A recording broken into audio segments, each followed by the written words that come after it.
Go forth, noble comic maker. That's really good, yeah. Because it's positive.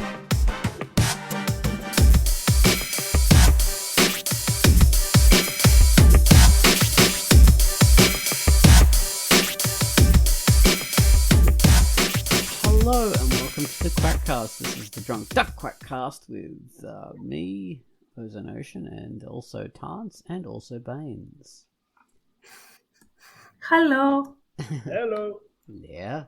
And this week we're talking about entitlements. What are you entitled to? What are characters and people and humans, basic rights and all this kind of stuff? Because last week we talked about entitled, which is about people who sort of assuming all kinds of rights and abilities, and I don't know, like everything. They're just assuming everything is entitled to themselves. Whereas people that cross boundaries, and now let's discuss what those boundaries are. So there we basically, go. that's That's a simplified way of talking about it. But we're going to be making sure to relate this to fiction, so we're not being theoretical. And it's talking about how you can incorporate this into your story and how you should incorporate it into your story. Even if you're not like explicitly writing, so these are my characters and they have this specific bill of rights in this world.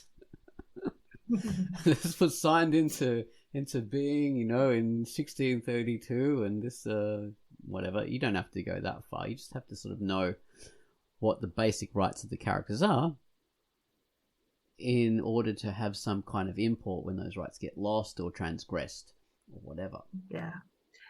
If you know the rights that are established and accepted by everyone in society, it will show in the behavior of the characters. Exactly.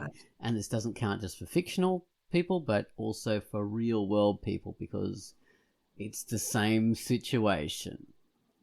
You might think you know about all the rights that characters have in the real world. You probably don't. It's a very complicated thing. All right, so before we do that, we have to get into the featured comic feature. I did a feature this week, and it was a feature for a comic called Gamma Blue Smoldering of Creel. So I'm going to talk about that now. Hello, I'm Ozone Ocean, and my feature for the week was Gamma Blue Smoldering of Creel. Creel is a smouldering wreck of what it once was. Mysterious alien hybrids have wreaked havoc across the lands, killing most of the populace and abducting others for unknown reasons. Juno and his sister Naomi must learn to survive in this demon-haunted wasteland, dodging alien hunting parties and scrounging for resources while plotting a daring escape. This is a sci-fi survival adventure story, all drawn in black and white. It's richly textured and fully detailed in the backgrounds. It's a really interesting looking comic. There's obviously a lot of manga influence in both the style and the story style as well, the art style and the story style. And it's really classic kind of sci-fi in the way that it's told, in this idea of survivors of basically Holocaust that's happened to their small little planet, their outpost, and it's been overrun by these vicious aliens, and they have to survive against them and overcome. So it's a good little story of survival against all odds. And there's action and adventure all in the story as well. So I hope you enjoy it. It's by Oda Bear, and it's rated E for everyone. And that was our featured comic, which was Gamma Blue Smoldering Steel. Okay, so after that, featured comic, Gumwallis has given us a theme to a comic called Guardians of Man, which was a comic I featured about, 3-4 weeks ago. Yeah, this was an interesting comic, very much a manga style visually, and well, whatever, you can go back and look at the feature if you're interested, but the music is cha cha cha cha serial killer slasher music sounds echoing reverb on isolated percussion and creepy electronic scene-setting sounds all weave together to create this unsettling landscape of terror. The killer is behind you. So yeah, give this a listen if you like serial killer slasher music. There you are, the theme to Guardians of Man.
Guardians of Man.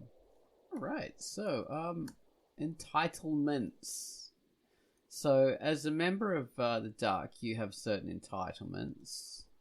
Like, you'll get like 5 cents a day as a stipend.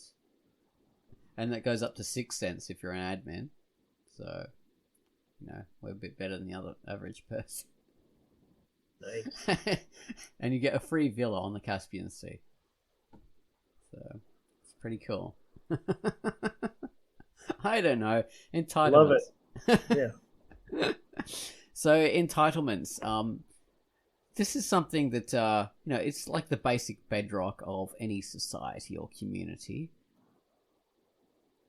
If there's a rule of law and, a whole structure to things, people just automatically are meant to have a bunch of entitlements, and one of those things would be a right not to be killed by someone randomly. I think that's a pretty important one. Entitlements over your property so it doesn't get stolen. I think that's probably even more important than most societies. Property rights. Even more important than right to life. Because when you have property, you want to protect it. And people with more property want to protect it than anyone else. So, and they usually make the rules and the laws. So that's always a very, very important right. You would think so. But anyway, I'll talk about that later. Off the air. Okay. So yeah, right to property. And rite of passage. Rite of passage, that's very important. So you need kind of a free passage within a country in order to get around. You can't block people from certain areas because then it's not sovereign state anymore. There's all kinds of things like that. If you can block people, then, all sorts of bad things can happen. And within more advanced societies, you've got fire departments and ambulances and all this kind of thing to protect your life and to protect your property, and you don't have to pay for that. Well, I mean, you do have to pay for ambulances, but they're still around. But you don't have to pay like a special tax or something like that for the firemen to come around to put the fires out on your house. I mean, you used to back in the old days. That used to be a thing. Yeah. In the bizarre world of the past. And if you didn't pay the That's right... actually- What's that? Yeah. Things like education and healthcare, which was becoming a pretty big topic of conversation, and maybe a couple of years ago, about the right to healthcare and the right to education and all this kind of stuff. Which, I mean, decades ago was becoming a topic of conversation, becoming a sort of big topic of conversation as well in recent years. Yes, well, it's a Very kind of bizarrely, it's one of these things. Okay, so for more right-wing people, they don't want people to have those rights for some reason. That just seems to be... I mean, not saying like all right-wing people are bad, but all right people, but that seems to be one of the tenets of more right-wing belief, is that people don't have a right to all these things. You only have a right if you can pay for it. So it seems to be like you don't have basic entitlements to things. You only have basic entitlement to wealth, and then that will give you access to those things. Well, I'll personally, I'll turn away from right versus left or anything like that. But the way that, well, I mean, the word entitlement is kind of negative. It rings kind of negative. So I do find it interesting that politicians use it to sort of demean those things, entitlements, to sort of make people, or to make it seem like a bad thing, or it's kind of like shameful kind of language. This is off topic. Yeah. Anyway. Yeah, they do say these Honestly, people are don't know. Well, they do say these people are entitled when they say, "Oh, we need health or education or all these things." Yeah. They say, "Oh, you're just entitled." But Well, no, but no, they not. literally refer to them as entitlements. Yeah. I guess is the technical name for them, but there's a negative connotation to that word.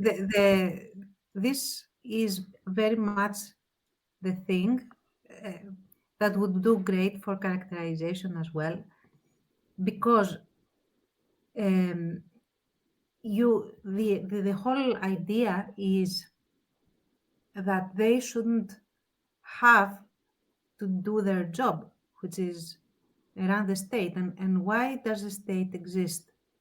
In order to serve the people that make up the state, because it is like a coalition of people that have come together to get access to certain things cheaper, more efficiently, more uniformly. That's why we have states.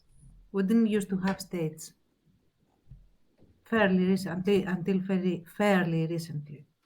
So the idea is that these people, these politicians, feel entitled to this state and gatekeep it. If you know what I mean, in the sense that they are entitled, they have the entitlement of getting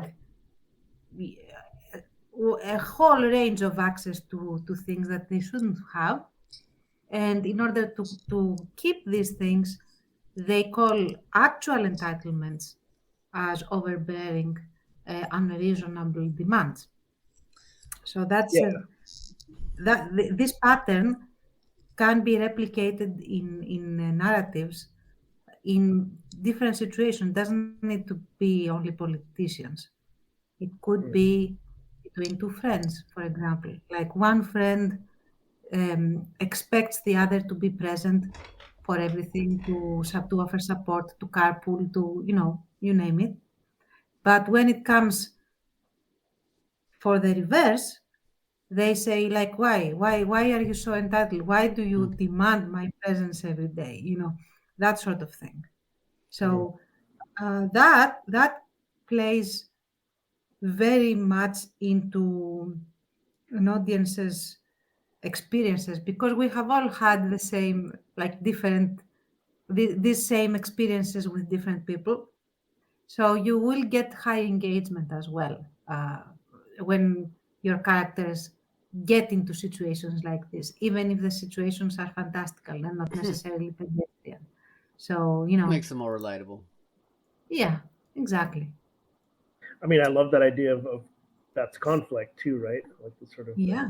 technically, what are you entitled to versus what literally is Mhm. the experience of the life lived in whatever society, and also that contradiction between friends or coworkers or family or whatever. Like Mhm. this person expects this and that person expects that, and like sort of endless, endless conflicts and complications. Yeah, and Canada. Yeah. in Greece we even have a saying for this exact thing. It's your things are mine, and my things are mine. Yeah, we do Um, too. Yeah, yeah. What's mine is Uh, yours, and what's yours is mine. yeah. That's the English version. okay. Yeah. Mine's That's mine, it's yours, amazing. mine. Goes to show how international this thing is. Yeah. But Yes. It's interesting, yeah. Although people would say, "Oh, that's right wing" or "That's left wing," but really, in terms of that, there's a bit of a crossover because people say, "Oh, communists, they own everything that's yours," and then for the other one, then for right wing people, they want to take everything that's yours, and yeah, so you can't win with that kind of stuff. Everyone's bad. That's just how it is. and you know what though? That's an excellent thing is that these people that cross boundaries exist regardless of political affiliation in all parties. You will have entitled people in the right wing camp taking your stuff and keeping theirs, and you will have people in the communist camp doing the exact same thing, just as you will also have people that know where the line is and do not cross it on both camps. That has nothing to do with politics, at least in my experience. Just how And much of an asshole you are, basically. exactly. Like you cannot blame politics for your assholishness. I mean, yeah, and especially in maybe a time when people wear these beliefs or proclaimed Mhm. beliefs as kind of an identity, but like as a coat they put on, kind of at least when they're interacting, talking to strangers online at least, and maybe in person too. That Mhm. sort of couch yourself in this belief or that belief, but it does run deeper. It's about your not just legal rights or whatever, but personal rights and personal boundaries, and regardless of your beliefs, yeah, like are your boundaries good? Like, do you have healthy boundaries to protect Mhm. yourself and also to have regard for everybody else who also have their own boundary to be respected or Yeah. not respected. Yeah, well, it's a Yeah. good point you make about the idea of interpersonal relationships and the rights we have there and people contravening them, because we do have basic unspoken rights, like Mhm. reciprocation, that sort of thing. Like if I do something for you, or if I'm um you know like a very accommodating person, I expect you to be similarly accommodating. There can't just be one person doing this, being accommodating on every kind of level, and the other person just taking, the old give and take kind of stuff. I'm a Mm. giver and you're a taker and all that kind of bullshit. So we both have rights to the same level of engagement and Mhm. affection and all that kind of stuff in personal relationships. And when those are contravened, then you have, like you say, conflict, which creates excellent fodder for story in Yeah. terms of all sorts of things. It could even be, and it can go both ways. It could be your villain origin story, or it could be your hero origin story in the same, like, with one stroke you can do both. Because take a person that knows no boundaries, and unfortunately there are a lot of people like that in reality. So you can very easily replicate this in your character, no matter what the setting. So take a person that believes that they are in the right and they have a right, an entitlement to do certain things, which objectively is not true. For example, I am the mother, and that means that, my son's life is mine, or my kids' possessions are mine. So I can go, look through their stuff and take what I want without permission, and, blah, blah, blah, that sort of thing.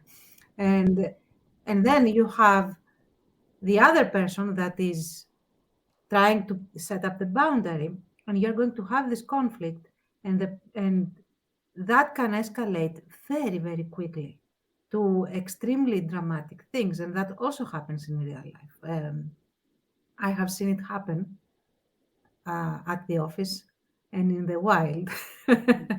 So it's ridiculously easy to witness, and it's like fuel and a spark, because often these kinds of things escalate after a long period of small aggregations, like small infractions that add up, and the person whose boundary is being broken tolerates and tolerates and tolerates until they can't anymore.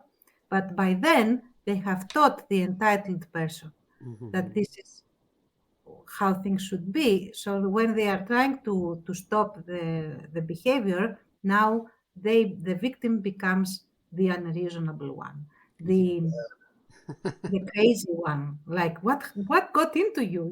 That's what. Who's And withholding the sourdough bread from the entitled girls who think they should have it? yeah, exactly. uh, so yeah, that's exactly it. And they can, like, they did develop a grudge that I wouldn't give them my bread anymore. Uh, so yeah, there you have it. So unreasonable terms. Yeah. Like, how dare I not give them my bread? So, Well, I mean, and like I was saying before, this is something that is pretty much, it's one of these bedrock things in any world that you write about. Any world that you write about, it's a bedrock thing. Entitlements that characters should have, and bad writers, I will say, I'm just going to come out and lay my cards on the table and say, bad writers forget about this stuff.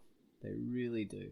And I'm not talking about like fantasy stories or genre stories. I'm talking about just normal stories about the everyday world, like a cop drama or something like that, or a legal drama. They forget that it's usually a cop drama.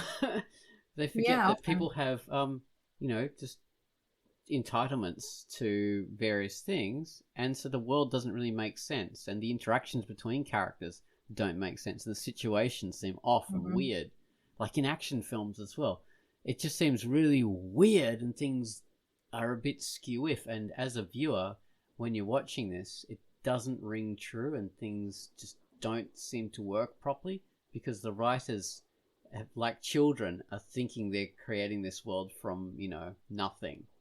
And because they know the real world, so why can't they write about it like anyone? But they don't know the real world because the characters don't have these basic entitlements, so they don't interact or do things like real people would, I think. Yeah. If that makes any sense. I would say either I would not call them bad writers, but definitely inexperienced ones, like not very matured in their writing and the way they research. Because what I have found often with this is that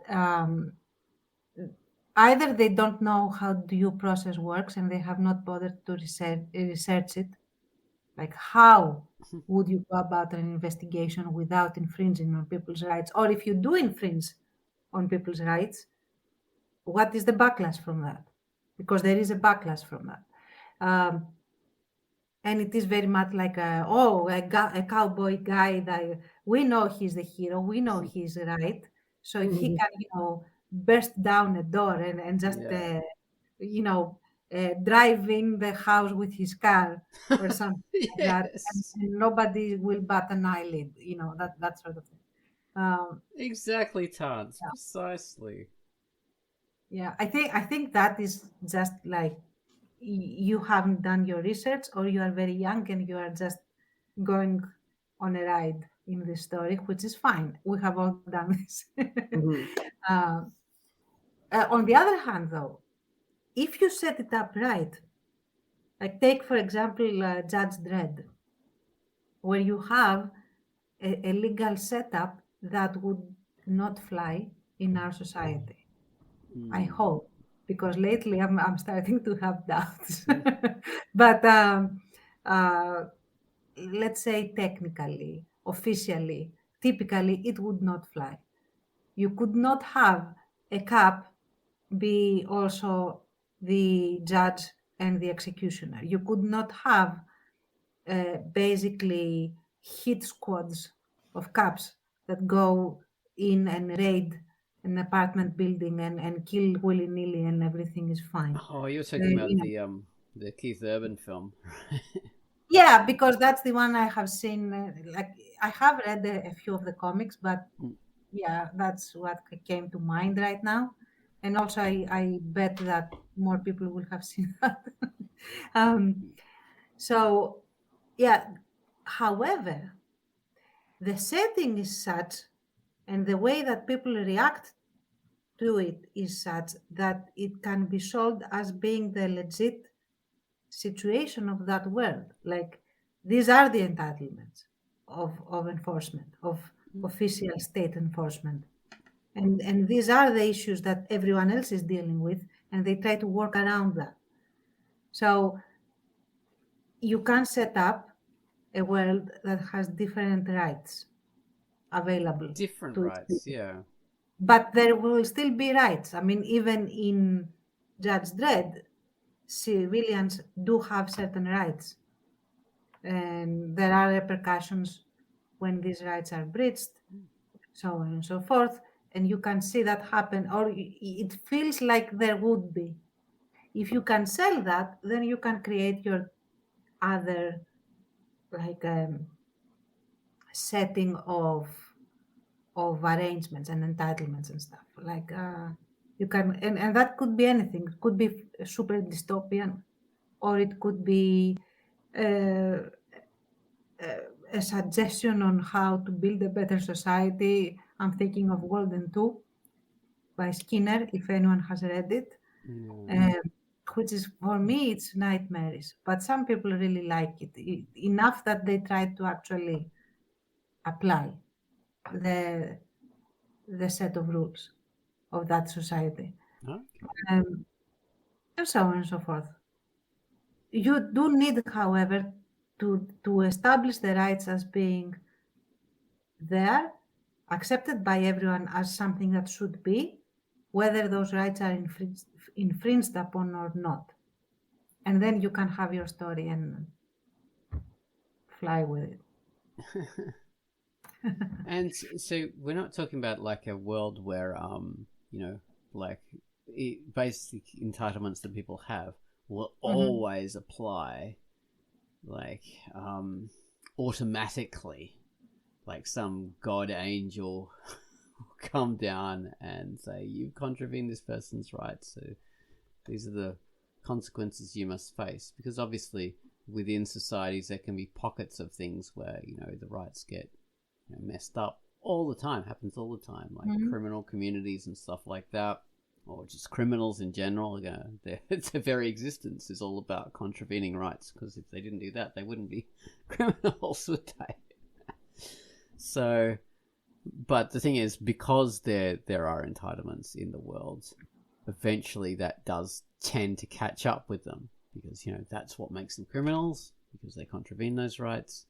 And then certain circumstances apply to make it difficult for them to keep on doing it. Obviously they can't just keep on acting as if no one has any rights, and they'll eventually get arrested or whatever, or they'll eventually have to stop doing that kind of behavior.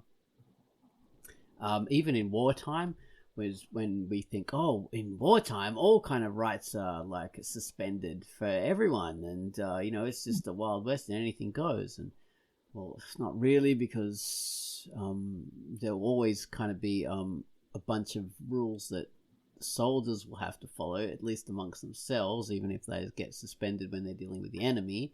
And when the war is over, it tends to be that we have sort of kinds of courts of inquiry and stuff like that. So, and then there are people wanting revenge, and then there are like it all comes to roost eventually. So nothing happens in a vacuum. So you're a bad writer if you think it all happens in a vacuum, or you could just be writing a very small amount of time and you're not kind of including what happens before and after. But if you are including like a slightly bigger perspective or a bigger time scale, then obviously those rights do have an effect, and stuff will matter. There's consequences. Even if the rights don't have an effect, there is a flavor of them in viewing interactions anyway. Yeah. And for example, let's go Godwin's law and talk about the Nazis. And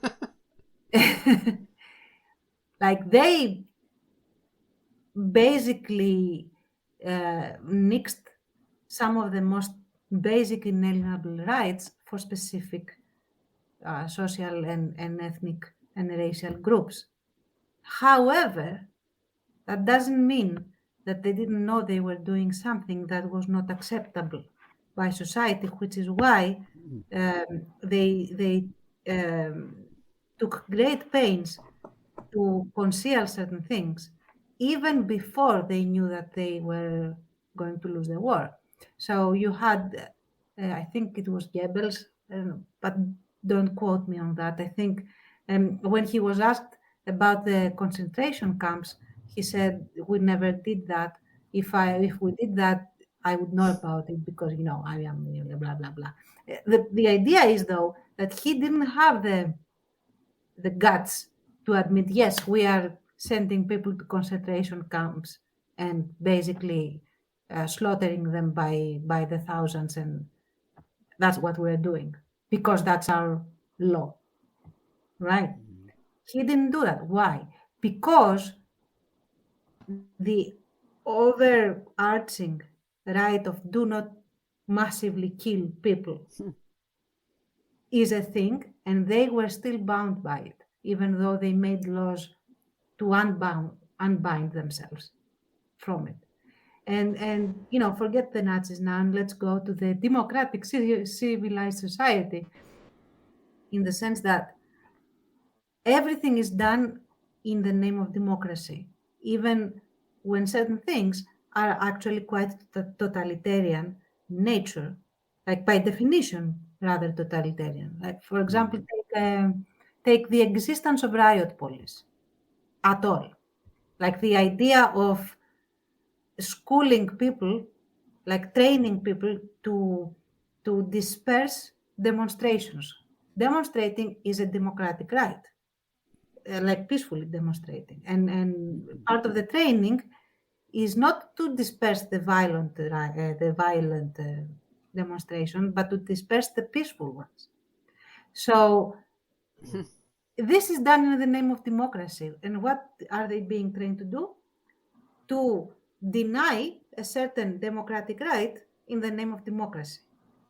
And this kind of dissonance exists in our everyday lives everywhere if we stop to pay attention. The thing is that because certain things are labeled as, okay, this is democratic, this is not democratic, this is communist, this is socialist, this is libertarian, this is, what have you, people don't stop to actually examine what it is that is being labeled as XYZ. And that's how we allow things to get away with denying us our rights that are still in effect. Yeah, very much. That's All very right. much the thing of American politics, where Mhm. I noticed that more than anything else. They always, when it comes to people having rights, they tend to deny them with the the justification that it's communist to want to have rights Yeah, to various things. it is communist to have rights at all. Yes. What are you, a commie? Yeah, yeah, pretty You want much. free healthcare? You commie? You want your And to employment benefits? see this like very starkly, like take any kind of right that is still relatively acceptable in society. For example, I don't know, take uh, the right to have paid work, or the right to have, for example, uh, 8-hour schedule or whatever. I mean, 8-hour schedules don't exist anymore, but let's assume that it is generally acceptable still and everything else is considered overtime.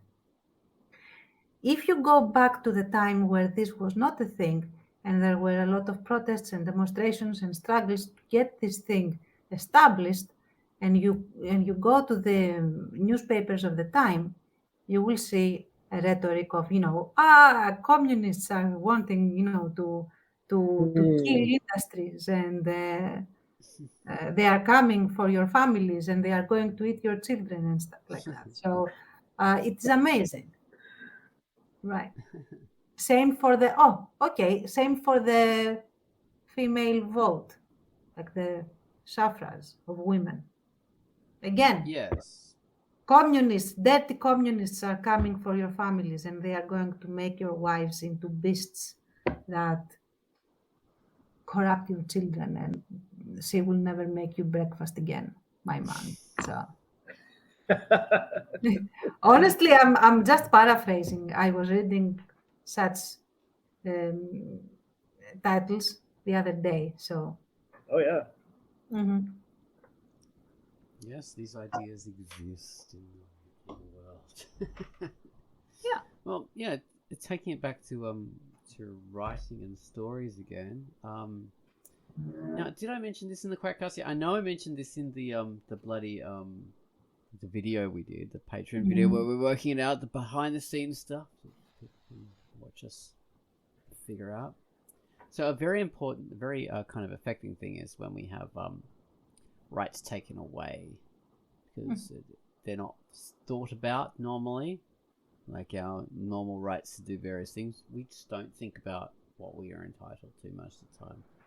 It's just something that's totally taken for granted. But a great example is, of course, Margaret Atwood's Handmaid's Tale, where after a war and the society changes, suddenly every single woman has her rights removed, and it's told from the point of view of the woman. So this is not an externalist kind of idea. This is actually, like you are the woman when you're reading this story, and you get to very viscerally experience what happens. Now no longer has she got the right of free association. She can't even dress in her own clothes, anymore. She just becomes like a breeding slave in the end. So it's pretty horrible kind of view. But that really brings home the fact that, rights, entitlements that were taken for granted have just disappeared. And it's the same in Persepolis, the famous story about the Iranian Revolution, told from the point of view from a girl who was growing up within that society while that was happening, and how that affected everybody. Suddenly having their rights just overturned and taken away overnight, and being controlled by bloody morality police. Your very interactions with other people and stuff you do, and that becomes incredibly effective. Just the idea that entitlements disappear. But you don't have to go to extreme situations like that, being locked up in a jail. Again, you still have entitlements and rights within that society. As the people did, like in in Iran after the revolution, people still have rights. They're just taken away most of them. And in jail you have certain rights, but they're very different to the entitlements you have as a free person, and they're a lot more limited. And just focusing on that aspect can make an incredibly powerful and interesting story. Just the fact that, you know, all these rights you take for granted are just removed, and the society, you know, is completely overturned.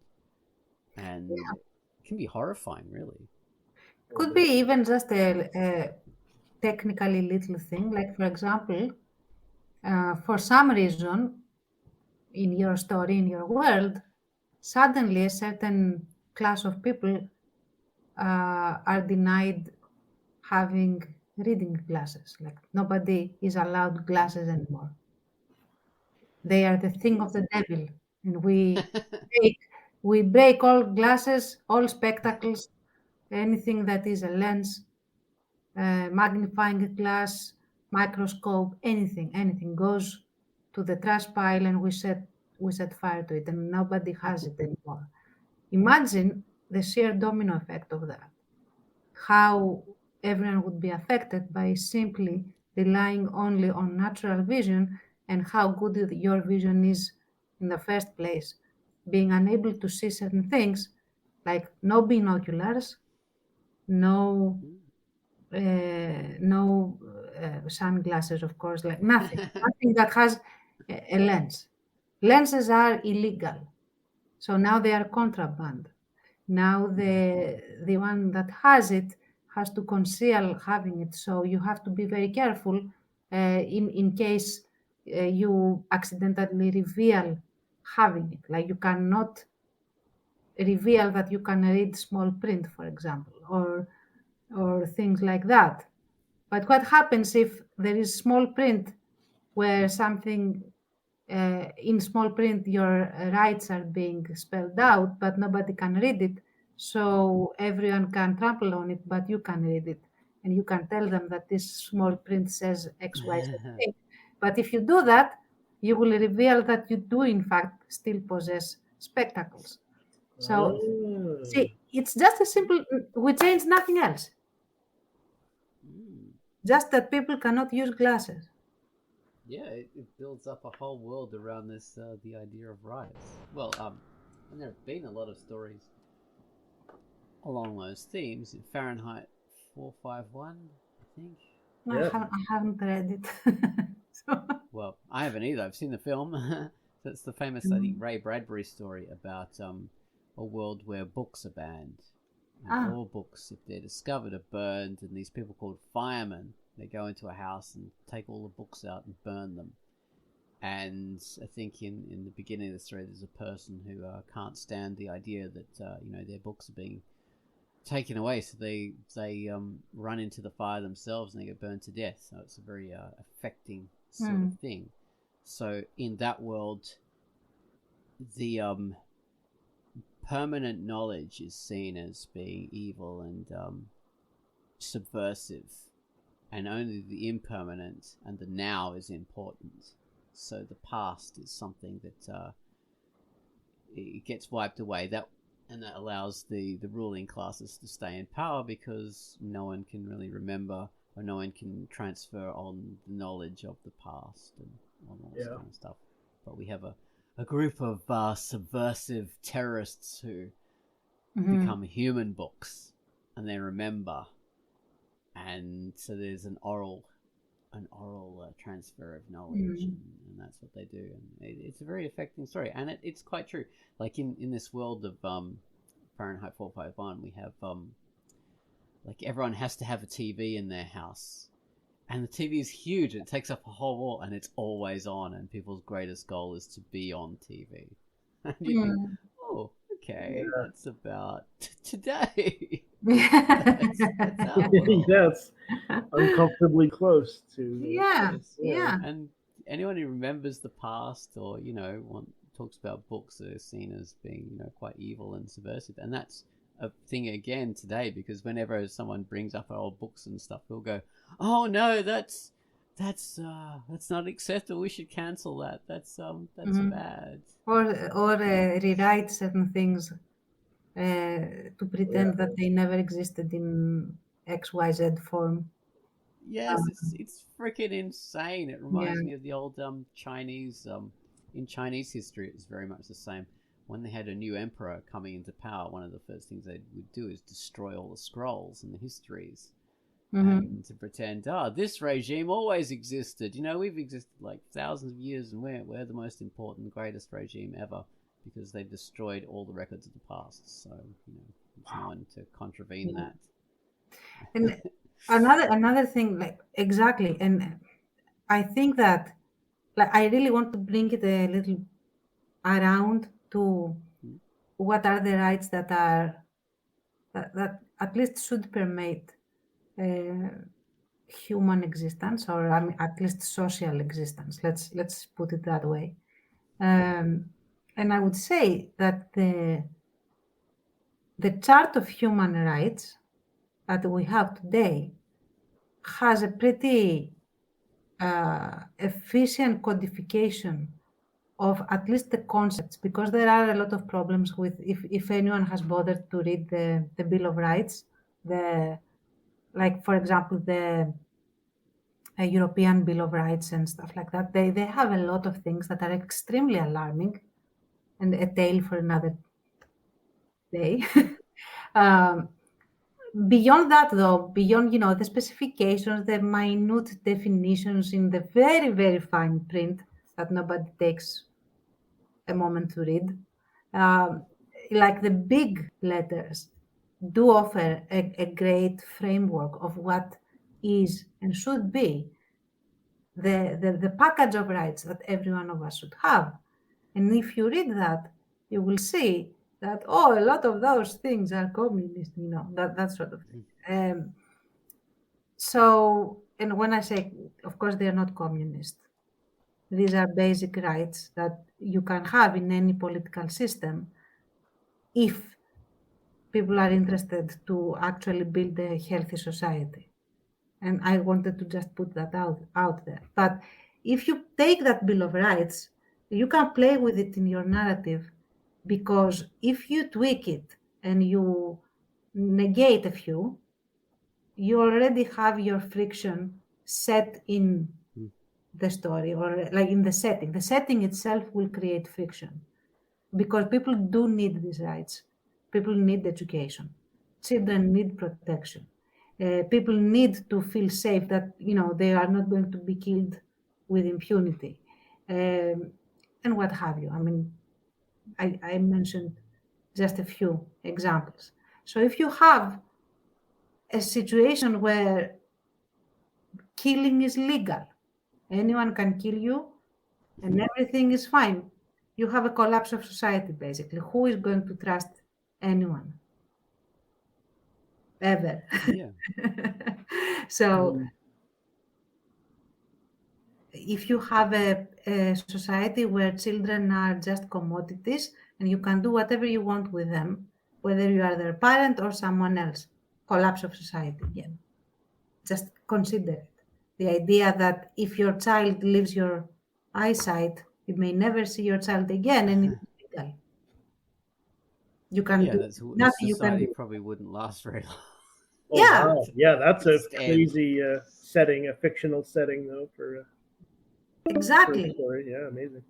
If we are very aware of our actual entitlements, the things that we should be entitled to at any given moment, no matter where we are, no matter our social class, race, ethnicity, what have you, then you are all set for an excellent friction setup. Yeah, if you know how things work, then you know how to break them, which is very Mm-hmm. important. The world's not just Play-Doh. It doesn't just squish. World shouldn't squish. It should bend and break. That's how worlds usually work. Yeah. And I bring up this example of these right-wing movies from the 70s where this idea was really, really popular. Dash, Death Wish, Dirty Harry, spaghetti westerns, where Mm-hmm. it's a fascist idea of a world where might makes right, and it suspends everyone else's rights when I have the power of the gun. That's what those films are all about. and they don't work really, because those worlds couldn't exist. They wouldn't work very well. I mean, the idea was like the fear of the punk and the fear of these lawless masses who don't abide by rights. So we should get our guns and just kill them in order to make society work and to protect ourselves. That's what we should do. Death Wish, that was very much what that was about. Yeah. And oh my God, those films were a bit unwatchable. Death Wish, oh my God. They're hard to watch. They're quite awful. But that world that people were so afeared of couldn't really work. And you know what? It shows a lot when the tables are turned. For example, if you have a person that breaches all these rights, that goes beyond, like is out of line and does whatever they want, blah, blah, blah. At some point, they might encounter someone that kicks them on their butt and stops them from doing certain things and forces certain things, or deals the same card to them in the sense that their right is being now infringed. You are going to see that this entitled person is going to immediately protest and appeal to the very laws that they have been breaching. So, yes, that happens in reality. Yeah, absolutely, all the time. It happens so much that I think it is some kind of law of behavior at this point, because the bully never is able to take what they dish out. They are going to run to the principal and cry. So that's exactly what happens. Yeah, and if you're aware of that, then your writing will be better. yes, that's how it works. Yeah. And it doesn't need to be front and center. It could be just a thing that happens in your story as part of its reality, and that will make it feel very lived in. It could be like news that go on in the background because the television is on, and they are telling a story, like a news story, and there is your breach of rights or stuff like that, what we're discussing. It doesn't necessarily mean that it will always be front and center. And you don't need to... it doesn't have to be. Yeah, and you don't need to be preachy about it either. I mean, it just needs to happen through behavior and dialogue. Like I say, it's a bedrock part of the story. Exactly. Like basically, when your character says you can't do that, immediately you are setting up what the rules of this society are. Well, let's talk about, say, in superhero fiction. Well, we've got these very popular Marvel films that's still very popular at the moment. And you look at those worlds and you think they're a bit Play-Doh-y, they're a bit squishy, because a whole lot of massive things happening, like city world, worldwide kind of things happen. And, what are people's rights in those kind of worlds? What are people's entitlements? Like, they do have sort of some mention of it in, like, there's the Civil War part of the story. Because, oh, wow, you destroyed an embassy, blah, blah, blah. Now all the superheroes have to reveal their identities or something. I can't really remember it. But that's, I think, the only time when when entitlements and rights really do come up. And there's people who are against it and people who are for it and blah, blah, blah. But in a world with superheroes who are always, dealing with normal people in the public and are able to destroy buildings in order to protect people from various things, they destroy things in order to save for a greater good, So the greater good.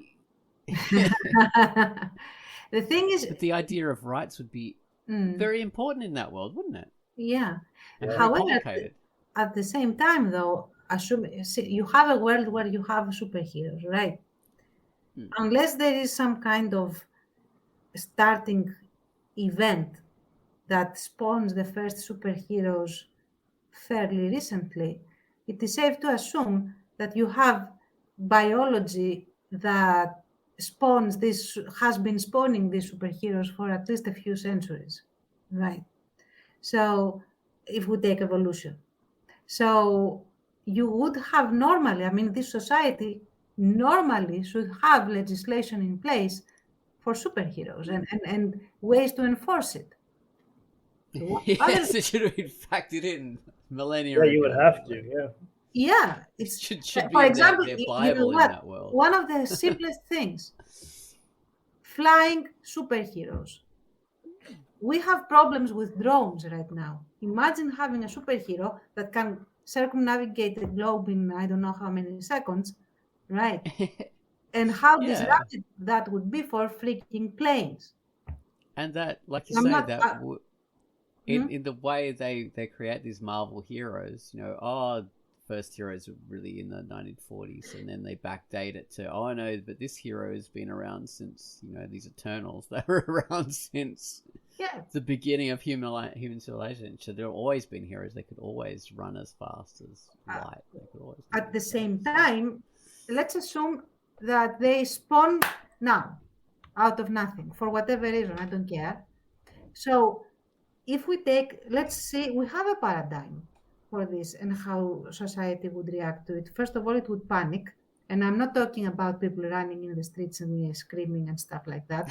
I'm talking they would legally panic. The same way that there is a low-key panic now with AI and the new realities that this is bringing into pretty much every aspect of the everyday life, and how are we going to regulate this, and how are we going to foresee certain crimes being done, blah blah blah.